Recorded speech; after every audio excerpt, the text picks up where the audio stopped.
¿Quiénes quieren ser felices? Todos, creo, ¿no? Muy bien, estamos en ese camino, ¿no? El camino a la felicidad y el camino que enseñó Jesús. Ahora, es un camino bien extraño, ¿no? La semana pasada hablamos que iba a ser feliz ¿quién? El pobre de espíritu, ¿no? O como yo lo había titulado, iba a ser feliz o felices los que no son nadie. Y qué interesante, ¿no? Jesús plantea la felicidad no a partir de los criterios humanos, sino a partir de criterios de Dios y nos revela cuáles son los criterios de Dios para poder ser felices. Esta semana vamos a avanzar un versículo, vamos a abrir nuestra Biblia en Mateo capítulo 5.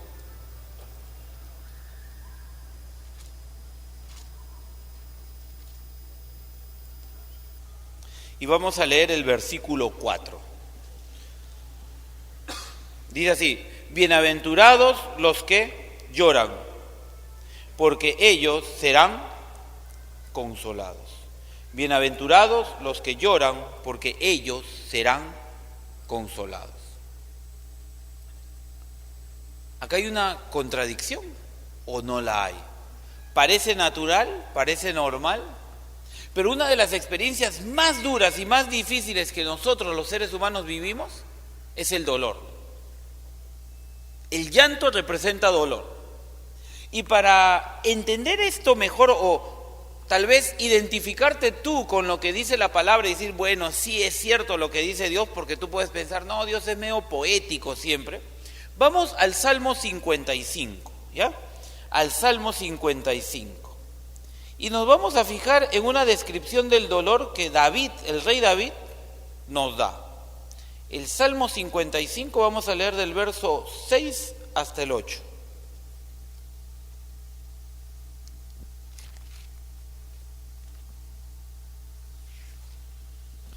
Dice así: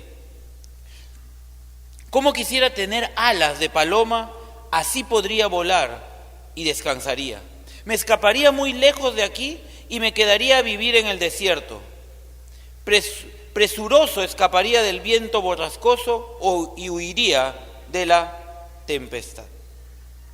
La experiencia del dolor del corazón humano. Y yo creo que David aquí hace eco a lo que muchos de nosotros pudiéramos hacer, pensar o querer. ¿Qué pasa cuando hay dolor en nuestra vida? En realidad, la palabra perfecta es queremos huir, ¿no? Quisiéramos tener verdaderamente alas, ¿no? Alas para escapar y, como dice el Salmo, salir de ese momento de angustia y de dolor. ¿Cuántas veces hemos sufrido? Tal vez lo que el hombre más teme, no sé si será la muerte, pero sí es el dolor, ¿no? Es el sufrimiento, es la angustia. ¿Sabes por qué? Porque finalmente la muerte nos podrá dar miedo, y yo creo que como cristianos no podemos tener eso, ya en su momento hablaremos, pero lo más tenebroso y terrorífico puede ser el dolor, porque somos conscientes, lo experimentamos y no sabemos cuándo va a acabar. Es más, algunos son sumamente miedosos al dolor, ¿no? Ven sangre y se desmayan, ¿sí o no? Se pinchan algo, se quedan 3 gotitas, ¿no? O hay gente que, por ejemplo, se muere con las inyecciones, ¿no? Yo les voy a hacer una infidencia, mi cuñado es así, ¿no? Se muere con las inyecciones. Él ve la inyección y ya se acuerda cuando ya está en la casa, ¿no? Despierta ya, ¿qué pasó? ¿No? Ya le habían puesto la inyección. Sí, de verdad, él se desmaya, ¿no? Ve la inyección que empieza a entrar y ¡pum!, pierde el conocimiento. El dolor, ¿no? Y de verdad este salmo es impresionante cómo describe lo que de repente tú has vivido o tú vives, cuando hay dolor en tu vida. Es realmente El dolor, no sé si decir fastidia, pero sí causa temor. Causa gran temor. Al punto, yo te diría, que nuestra sociedad por eso se ha enfocado en los placeres. Porque al no poder enfrentar el dolor, lo mejor es engañarnos todos y decir que la vida es placer, la vida es solaz, la vida es descanso. Cuando lo que va marcando la vida en realidad es el dolor, la decepción, el sufrimiento. Y aquí está la paradoja de esta bienaventuranza. ¿Qué dice? Felices, bienaventurados los que lloran. Felices los que lloran. ¿Cómo es eso? ¿Dios se está burlando de mí? ¿Dios se está burlando de nosotros? Jesús, ¿qué quiere decir? ¿Qué nos está diciendo? Primero me dice que tengo que ser feliz si soy nadie. Ahora me dice que voy a ser feliz si lloro. Ahora Jesús nos está enseñando algo totalmente contrario a lo que hoy en día se enseña y aún en su época se vivía. Ojo, totalmente contrario. Hoy día, como les decía, el mundo está hecho para el placer, para las emociones fuertes, para el dinero, para la diversión, para el entretenimiento. Para eso está hecho el mundo. Y se nos enseña y se nos dice que debemos vivir por esa senda. Negación, en realidad, de lo que significa el dolor. Pero no importa la realidad del hombre. Dios nos dice lo que es la verdad. ¿Y cuál es la verdad? Felices los que lloran. Felices los que lloran. Serán consolados los que sufren. En realidad es una nueva oferta frente al nuevo enfoque que Jesús enseña. Con esto, felices los que lloran, óyelo bien, Jesús está condenando la diversión, la risa y la felicidad que el mundo ofrece. Óyelo bien. No te está diciendo que tú vas a ser un viejo amargado, cara larga, no. Con esto, Jesús está condenando lo que el mundo dice que trae felicidad. Está condenando lo que la risa del mundo dice que satisface. Eso está condenando. La risa, la alegría, la diversión y la felicidad del mundo. Y nos está diciendo, sí, yo te voy a traer felicidad, gozo y paz. Pero ¿sabes para quién es? ¿Quieres ser feliz? Tienes que llorar. Tienes que sufrir. Feliz será el que sufre. La pregunta viene acá, ¿pero qué me está diciendo Jesús entonces? ¿Que debo buscar tristezas? De repente estás viviendo ahorita un problema grave que te trae dolor, tristeza y dices, entonces tengo que quedarme así. ¿Eso está bien? Esta es una cuestión así media estoica, que más sufro, más voy a vivir mejor. Vamos a ver lo que exactamente dice Jesús. Ahora, Jesús trata el llanto porque el llanto es sinónimo de dolor y el dolor es parte de la experiencia humana concreta y real. Nadie, ningún ser humano puede decir que ha escapado del dolor. Todos hemos sufrido, todos sufrimos y todos vamos a sufrir. Pero ahora sí, es importante tratarlo, ¿sabes por qué? En la Biblia por lo menos hay 9 verbos diferentes que expresan el concepto de sufrir. En consecuencia, yo te diría que la Biblia le da la correspondiente importancia. ¿Y por qué? Porque es parte de la vida. El ser humano pecador sufre. Todos sufrimos. Todos estamos metidos en esto. Mira lo que dice Mateo 24, 4 al 7. Jesús les respondió, cuídense que nadie los engañe, porque muchos vendrán en mi nombre y dirán, yo soy el Cristo, y engañarán a muchos. Ustedes oirán hablar de guerras y de rumores de guerra, pero no se angustien, porque es necesario que todo esto suceda, pero aún no será el fin.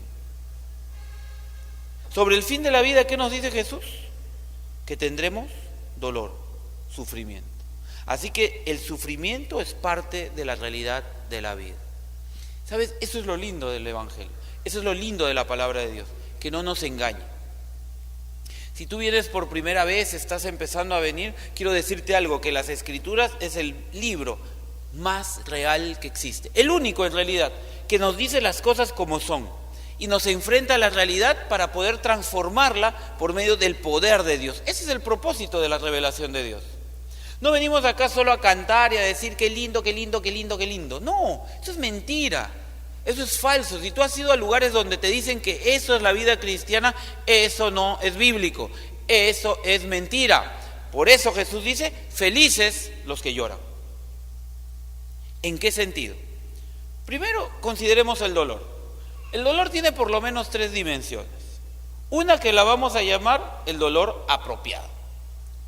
¿A qué se refiere esto? Sería el dolor o el sufrimiento en general, ¿no? Un dolor de muela, ¿no? Llegas tarde, das mal el examen, te jalan. El sufrimiento común y corriente. La capacidad de llorar es un don de Dios. Es importante llorar. Muchas veces la gente que aguanta el llanto, esto hace que su ser interior se envenene, que su sistema emocional trabaje o funcione mal y en consecuencia se vuelve una persona amargada. Hay varios motivos para llorar. La soledad, por ejemplo. ¿Quién no ha llorado en la soledad? Muchos, ¿no? El Salmo 42, versículos 2 y 3 habla, ¿no?, del salmista en su soledad llorando y angustiado porque ahí estaba, lo habían abandonado. Segunda de Timoteo 1, 3 y 4 nos habla del sufrimiento de Timoteo y del llanto que él tuvo. Encontramos al profeta Jeremías en Jeremías 9:1. La Biblia nos habla del dolor. Los hombres de Dios lloraron porque sufrieron experiencias físicas, humanas, que le llevaron al llanto. Y aquí hay varios. El amor puede hacer que una persona llore o no. ¡Qué silencio! Eso significa un reconocimiento tácito, ¿no? Claro, el amor hace que las personas lloren. Es más, para los que están invictos, si tú amas, vas a llorar.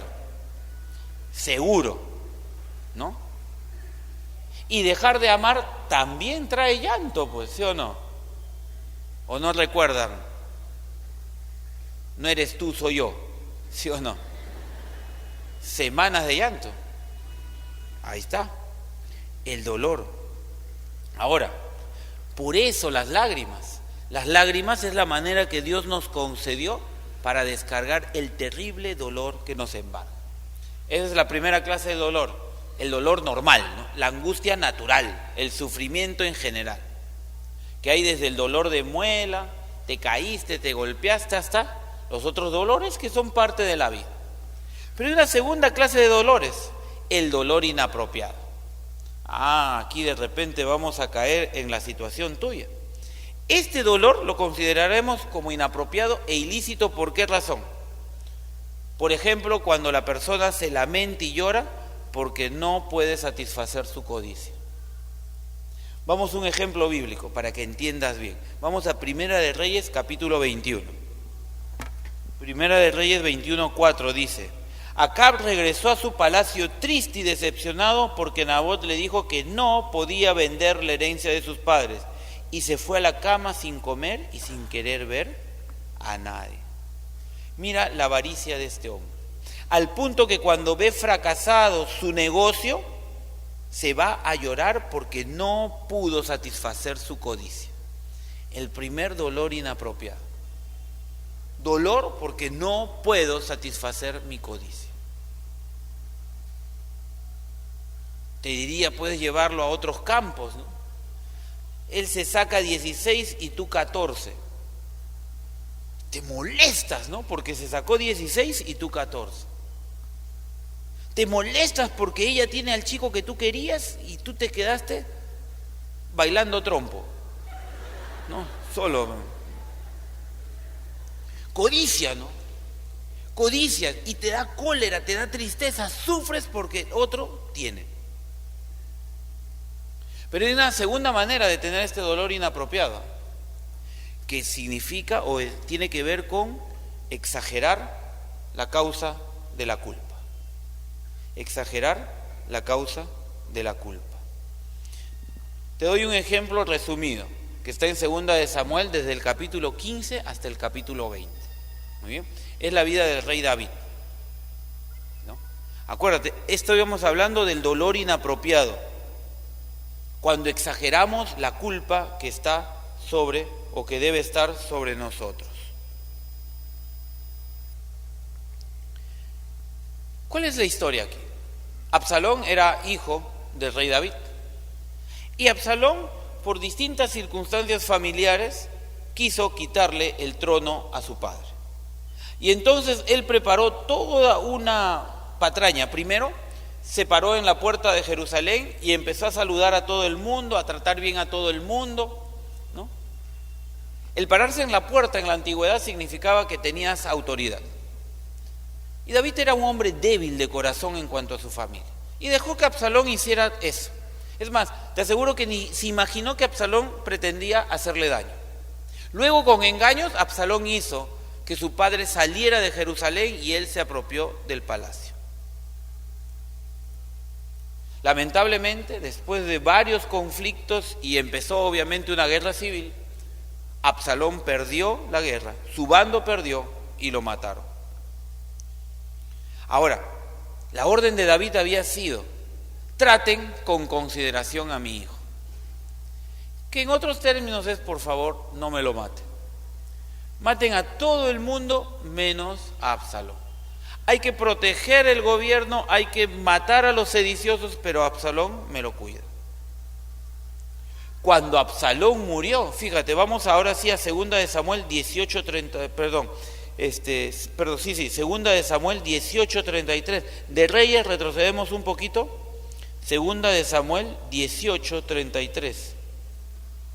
Dice así: y el rey se estremeció, y mientras subía a su cuarto se echó a llorar y decía: hijo mío Absalón, ¿cómo quisiera yo haber muerto en tu lugar, Absalón, hijo mío?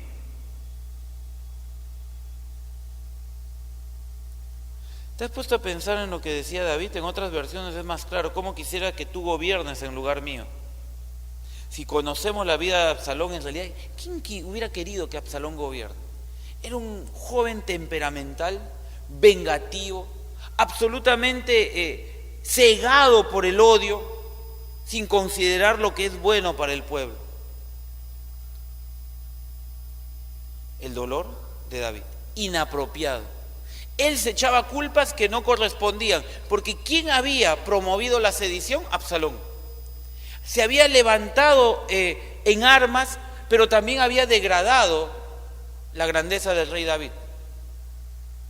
Había violado a las mujeres del palacio, las había subido a la azotea y violó a todas las mujeres del palacio.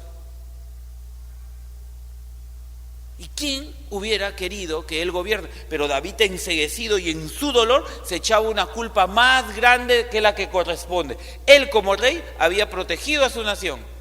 ¿Estaba de por medio de su hijo? Sí, pero era la guerra. Había que luchar para guardar el gobierno judío. Y David se echa la culpa. Fíjate, en realidad, aparte de esto, David se había olvidado algo. La muerte de Absalón fue parte del precio que tuvo que pagar David por el pecado que él había cometido. Él había adulterado con una mujer llamada Betsabé. Y Dios le mostró su pecado porque él no había dicho absolutamente nada por medio de una parábola que aparece ahí en Segunda de Samuel capítulo 12. En esta parábola, vamos a Segunda de Samuel capítulo 12, Dios le indica y él indica un castigo, que es lo que finalmente recibe él. Mira lo que dice el versículo 5, 6 y 7 de Segunda de Samuel 12. David se puso muy furioso contra aquel hombre y le dijo a Natán, rapidito, lo que pasa es que el profeta fue y le dijo: mira David, hay acá tengo un casito para ti, tú eres el rey, a ver, dime qué se hace, ¿no?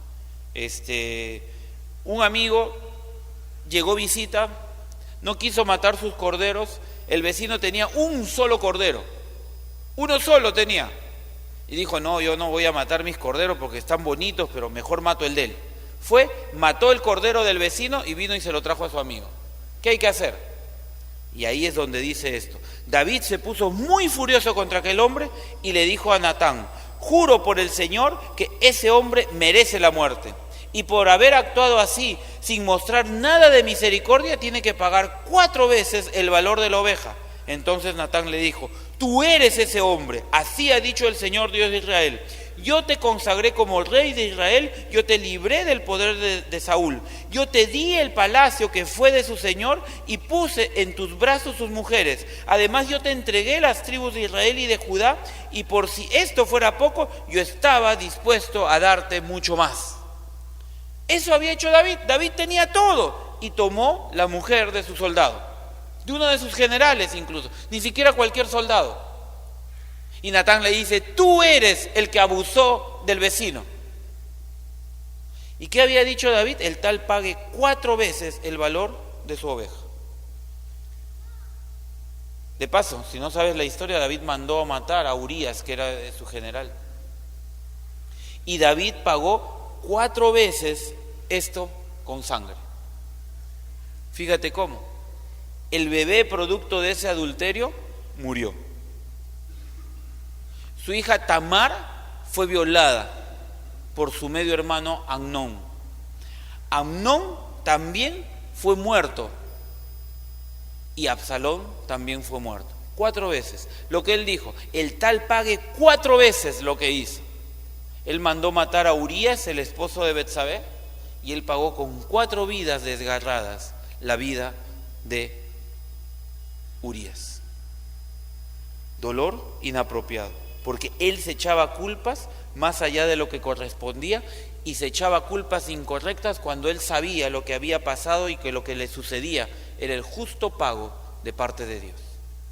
Pero hay una tercera sufrimiento, un sufrimiento santo, el que aparece aquí en la Biblia, que viene de Dios y que produce vida. Hay un sufrimiento apropiado, hay otro inapropiado, y este es el sufrimiento santo. Vamos a 2 Corintios 7:10. ¿A qué se refiere? Dice así 2 Corintios 7:10. La tristeza que proviene de Dios produce arrepentimiento para salvación, y de esta no hay que arrepentirse, pero la tristeza que proviene del mundo produce muerte. Entonces aquí Pablo nos dice cabalmente lo que Jesús quiso decirnos. En realidad Jesús no está hablando de tu llanto, pues ese llanto por un dolor, por una tristeza, por la novela. No está hablando de esos llantos. Porque de repente aquí dice: ya, yo soy llorona, yo soy llorón, ya estoy con Dios recontra bien. No está hablando de eso. No está hablando de unas tendencias naturales. No. Te está hablando justo lo que dice aquí Pablo. ¿Quiere decir Pablo qué cosa? Que no es cuestión de llorar por la soledad, porque me dejó, por el dolor. Solo hay una clase de sufrimiento, nos dice Pablo, que produce vida. El sufrimiento que nos lleva al arrepentimiento. De ese sufrimiento está hablando Jesús. Felices los que lloran. Felices los que su dolor les lleva a entender que necesitan un cambio en su vida. Ese será consolado. Ese será perdonado. Ese encontrará la auténtica felicidad.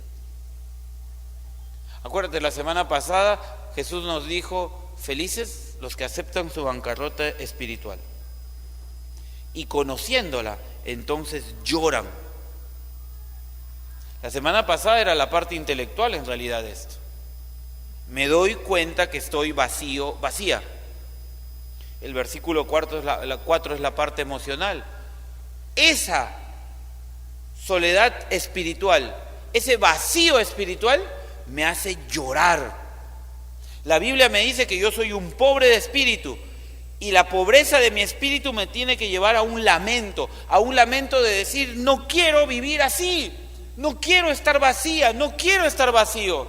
Necesito que mi vida se llene de algo. Tengo sed y no soy saciada, no soy saciado. Tener enamorado, enamorada, no me sacia. Tener un carro, tener una profesión, haber logrado un trabajo, tener el primer puesto, estar en el tercio superior en la universidad, no me sirve, porque sigo teniendo el mismo vacío. Pero algo más nos dice Jesús. Tienes que llorar. Tienes que entender la realidad que vives y esa realidad te debe llevar a sufrir, a entender tu propio dolor y tu propia necesidad. David en el Salmo 51, que lo escribió luego de este llamado de atención de Natán, habla del desgarro interior. Dice que mientras él cayó su pecado, sus huesos se secaron. Era terrible la angustia. Él sufrió a causa de su pecado. Tú te encuentras lejos de Dios, dice, llora, entiende tu necesidad y quebrántate. ¿Sabes? Algo que descubrí el día de hoy viendo los apuntes para esto.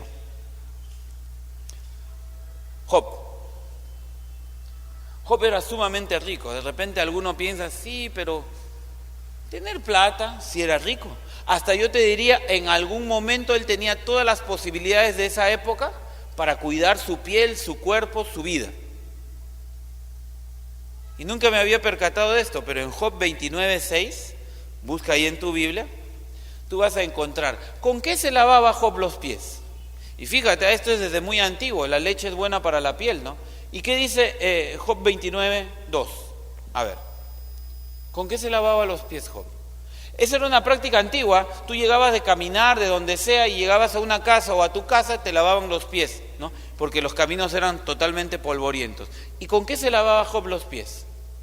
¿Con qué? Con leche. Para que tú veas, ahí tú te das cuenta el nivel de vida que tenía este hombre. No se lavaba con agua, se lavaba con leche, porque podía costearse esa leche. Pero ¿sabes? Esa condición de riqueza, de esplendor, tal vez no había hecho cabalmente hombre a Job. Job se hizo cabalmente hombre hasta que Dios le hizo quedarse tirado y verdaderamente darse cuenta que no era nadie. Mira Job 42:6. Job 42:6. Dice así Job 42:6. Por lo tanto, me retracto de lo dicho y me humillo hasta el polvo y las cenizas. Todo lo que había dicho Job de acerca de él mismo, que él era bueno, que él era correcto, que él era justo, que cumplía todo lo que Dios demandaba, no servía de nada. Recién al final del libro, Job entiende que no es nada y que estaba vacío. Job sufre y se quebranta porque entiende que delante de Dios no puede estar. La palabra llorar que Jesús usa ahí en Mateo es de las palabras más fuertes con relación al sufrimiento. Es más, podríamos decir que es la palabra más fuerte en el idioma original que se escribe griego para relacionarse con el sufrimiento. ¿Sabes qué término es? Es un término que se utiliza para hablar del dolor de los muertos.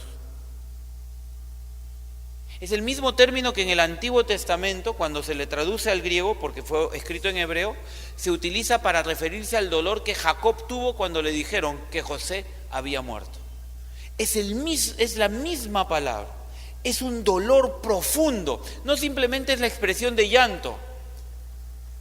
Jesús te está diciendo que vas a ser feliz solo si auténticamente en tu corazón sufres por la condición que tú tienes. No es el lamento exagerado de David. No se está refiriendo al lamento inapropiado, que no tienes lo que no puedes. No.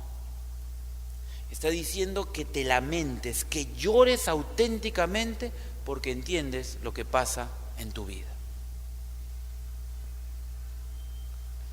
Pero frente a esto, ¿cuál es la respuesta de Dios? A ver, ¿estoy entendiendo bien? ¿Tengo que llorar por mi condición? Sí. Pero mira todo el versículo. Felices los que lloran, no queda ahí.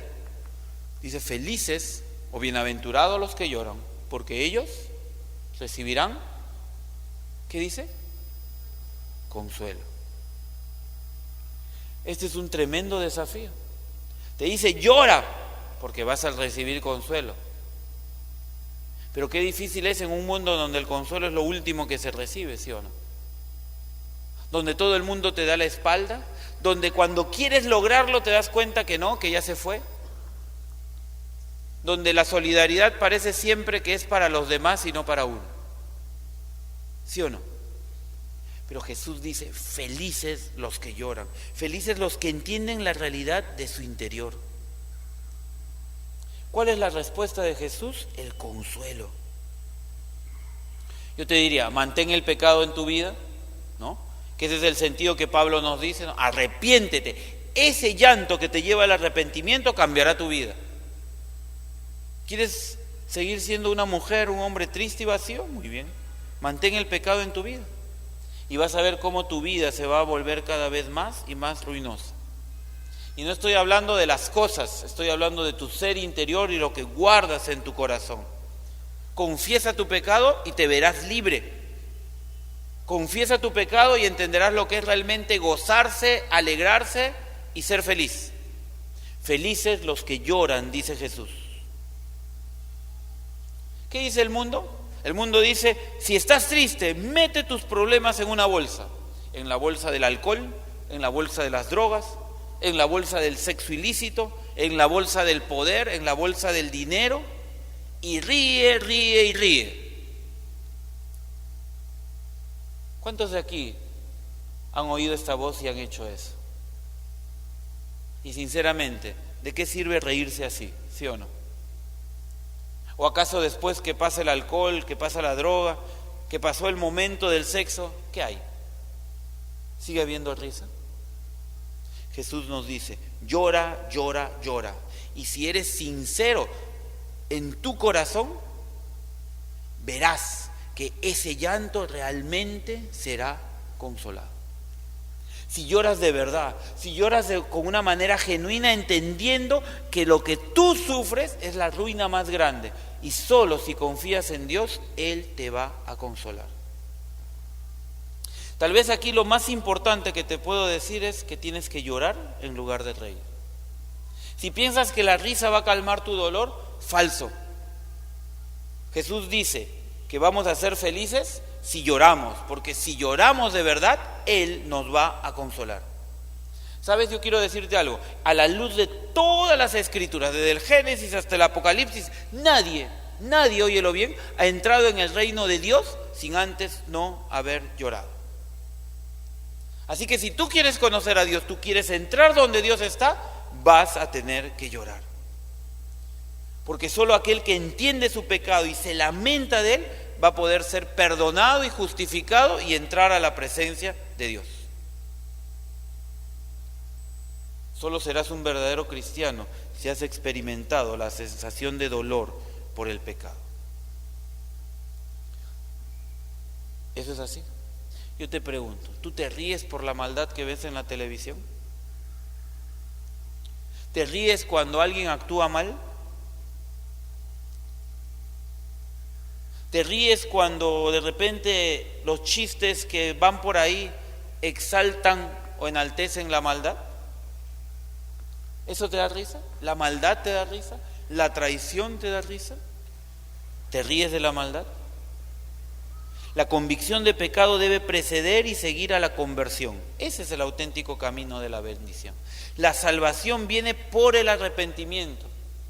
Solo esa es la única manera. Tú no vas a ser salvo por venir a un lugar como este, por estar entre cristianos, por decir que te portas bien. No, la única manera de ser salvo es arrepintiéndote de tus pecados. Y solo te vas a arrepentir de tus pecados si te lamentas de lo mal que has hecho. ¿Tú te lamentas de vivir sin Dios?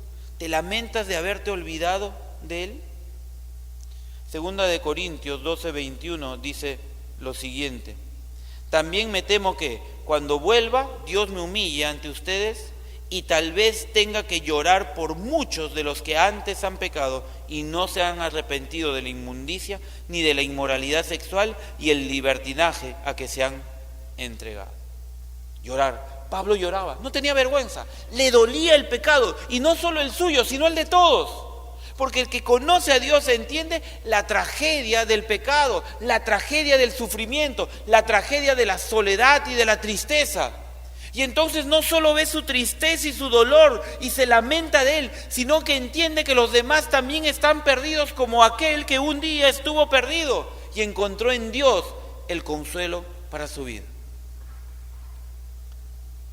Pero ¿cómo yo puedo tener un espíritu que llora? Tú dirás, pero ¿cómo entonces puedo llorar de verdad? De repente si tú eres llorona o llorón, dices, pero ¿cómo puedo saber? Porque yo lloro de todo. ¿Cómo yo puedo saber que mi llanto es genuino? ¿O cómo puedo ser una persona que llora? Primero, tienes que eliminar todo lo que no te permite ser consciente de tu pecado. Óyelo bien. ¿Quieres llorar de verdad? Elimina todo lo que no te permite ser consciente de tu pecado. En segundo lugar, elimina todo lo que endurece tu corazón, todo lo que te hace resistir las cosas de Dios. Muchas veces dejamos que el corazón se endurezca. Si tú dejas que tu corazón se endurezca, dice la palabra que se volverá un corazón de piedra, que carece de gracia, que carece de sentimientos. La pregunta entonces es, ¿y cómo hago para tener un corazón? ¿O qué hace que tenga un corazón de piedra? ¿Sabes lo que hace que tengas un corazón de piedra? En primer lugar, amas el pecado, te deleitas en la maldad. Cuando el malo triunfa, tú dices, qué bacán, porque qué aburrido que los buenos siempre ganen. Ese es un corazón malo. Ese es un corazón que está yendo a ser un corazón de piedra. Pero hay 5 consideraciones más para tener un corazón de piedra. ¿Sabes lo que te hace que tengas un corazón de piedra? Cuando pierdes la esperanza o te encuentras en desesperación. ¿A qué me refiero? Dios, yo no puedo perdonar esto. La desesperación te rodea y tú dices, yo nunca voy a perdonar, porque esto no tiene otra solución que la venganza. Desesperado, desesperanzado, porque piensas que nadie más puede arreglar las cosas sino tú. La segunda cosa que hace que tengas un corazón de piedra es el orgullo. Tú dirás, no, pero orgullo no, yo soy buena gente. Justamente eso dice el orgulloso. La verdad es que no soy tan malo. Y mira, y aunque te ofendas, yo te voy a decir lo siguiente. Si tú no fueras tan malo o tan mala, Cristo no hubiera tenido que morir en una cruz como esa. Todos somos malos. Por eso Él murió en la cruz. Así que tú ni yo podemos decir, no soy tan malo. Él murió en la cruz, derramó su sangre por ti y verdaderamente Él te estaba diciendo en esa cruz, a la vez que te decía, soy tu Salvador porque tú eres mala, porque tú eres malo. Por eso muero por ti. La tercera cosa que hace nuestro corazón de piedra es la presunción. La presunción que ya tengo todo. Ah, sí, un día acepté a Cristo. Ah, sí, un día me bauticé. Ah, sí, ya está listo ya. Todo asegurado. Soy creyente. Dios me va a salvar porque fui a la iglesia. Mira lo que dice Isaías 55:7. Dice así: que dejen los impíos su camino y los malvados sus malos pensamientos, que se vuelvan al Señor nuestro Dios y Él tendrá misericordia de ellos, pues Él sabe perdonar con generosidad. ¿Quién es el perdonado? El que cambia su vida. Si tu vida no ha cambiado, no pienses que eres cristiano. No, pero yo voy a la iglesia. No, eso no te hace cristiano. Oraron por mí, yo oré. No, tu vida transformada te hace cristiano. Así que no presumas que eres cristiano porque vienes a un sitio como este o porque te das tiempo para las cosas de Dios. Es cristiano aquel que ha visto su vida transformada. La cuarta cosa que hace que tu corazón se vuelva de piedra, el aplazamiento. ¿A qué me refiero? Luego voy a hacer esta decisión. No, ahora no. Ahora soy todavía joven. Mira, cuando acabe con mi enamorada, ahí me vuelvo cristiano. Cuando me mude, porque mi barrio es bien bravo. Pensamos que tenemos la vida en nuestras manos, ¿no? Algo parecido, pero en el sentido de ambición, Jesús señala la historia de un hombre rico que derribó todos sus silos y construyó silos aún más grandes para guardar todo su grano. Y dijo, miren, gran obra la que he hecho. Yo tengo todas las posibilidades ahora. ¿Y qué le dice Dios? Necio, esta noche vengo a recoger tu alma. ¿Qué te asegura que mañana vas a estar en pie, sano, consciente y que vas a poder vivir? La quinta cosa que hace duro tu corazón es la frivolidad. ¿A qué me refiero? ¿Quiénes son los frívolos? Son los que no quieren tratar la vida de manera realista. Y piensan que la vida es un par de chistes, un par de tragos, un poco de droga, otro poco de sexo. Y con eso, listo. Piensan que la vida es reírse, reírse y reírse. Y que con eso vamos a vivir bien y punto. ¿Sabes? La Biblia nos revela que el mundo se va encaminado no a reírse, sino a sufrir. Ten presente eso. Así que la risa no es la solución. Mira lo que dice Apocalipsis capítulo 18, versículo 22. El último libro de la Biblia. Hoy día nos hemos movido bastante por la Biblia, ¿no? Espero que te hayas ubicado en muchos casos. Apocalipsis 18, versículo 22. Mira lo que dice. O leamos lo que dice, mejor dicho. Nunca más volverá a oírse en ti la música del arpa, de la flauta y de la trompeta. Nunca más habrá en ti artífices de ningún oficio, ni volverá a oírse en ti ruido de la piedra de molino. En algunas versiones dice incluso la risa. No más risa. ¿Y a qué se está refiriendo? Entonces Dios es aguado, verdad, Dios es serio. No, está hablando de la risa artificial, de la música del mundo, de este mundo que dice que con una buena salsa, con una buena noche de baile, se acabó todo y eres feliz. ¿Qué dice que va a pasar con eso? Se va a callar. Si quieres así, ponle, se van a callar las tumbas, las trompetas, los pianos, porque ellos no traen felicidad. Felices los que lloran. ¿Cómo ser alguien que llora? ¿Sabes? Lo primero que tienes que hacer para ser alguien que llora, para cambiar ese corazón de piedra, es mirar la cruz de Cristo. Y entender que alguien subió a esa cruz porque Él quiso, a morir por ti. Para que tú entiendas que eres malo, que eres mala. Y que alguien tuvo que morir por ti para darte vida. Tú tenías que haber subido, yo tenía que haber subido a esa cruz y ser muerto por mi propio pecado. Pero Cristo dijo, yo voy a ocupar el lugar de ellos, sin ser pecador. Él vivió como hombre y fue inmáculo. Y subió a esa cruz a morir por ti y por mí, para ser salvos. El pecado pisotea la ley de Dios. El pecado desprecia el amor de Dios. El pecado contrista al Espíritu de Dios y desdeña las bendiciones de Dios. Dios quiere obrar en tu vida y transformarte. El pecado dice, no, eso no sirve, no me sirve a mí.